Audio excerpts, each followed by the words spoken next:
కాళేశ్వరం విషయంలో కూలిపోయింది కూడా మంచిదే అని చెప్పి ఒక సర్టిఫికేట్ తీసుకొస్తే అయిపోతుంది.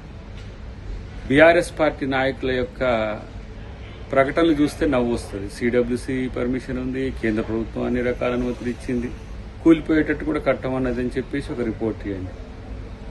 ఎక్స్పర్ట్స్ ఏదో అనుకూలంగా ఇచ్చినట్టుగా, లేదంటే క్యాబినెట్ అప్రూవల్ అయినట్టుగా అన్ని సృష్టించే పత్రాలు చూపించి ప్రజల్ని మభ్యపెట్టే ప్రయత్నం చేస్తే ఎవరు నమ్మరు హరీష్ రావు గారు.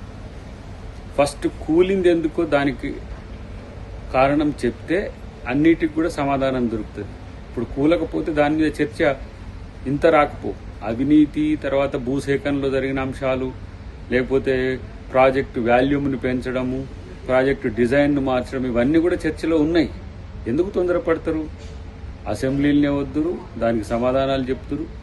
ఇలా ప్రజల ముందు ముద్దాయిలుగా నిలబడతానేమో అని చెప్పే ఉద్దేశంతో కేసీఆర్ చేసే ప్రయత్నాల్లో బీఆర్ఎస్ నాయకులు హరీష్ రావు ఇలా అబద్ధాలు ఆడడానికి తెగబడుతున్న పరిస్థితి గమనిస్తున్నాం. కాబట్టి అన్నిటికీ సమాధానాలు అసెంబ్లీలనే చెప్తారు. ఎందుకు తొందరపడతారు? ఈరోజు మైక్ కట్ చేయకుండా ఇస్తే, తప్పులు చేసిన వానికి మైక్ కట్ చేయకుండానే ఇస్తాం. తప్పులు చేసి కూడా దబాయిస్తామని చెప్తే మాత్రం అన్ని రకాల అంశాలు ఉంటాయి. చూద్దాం.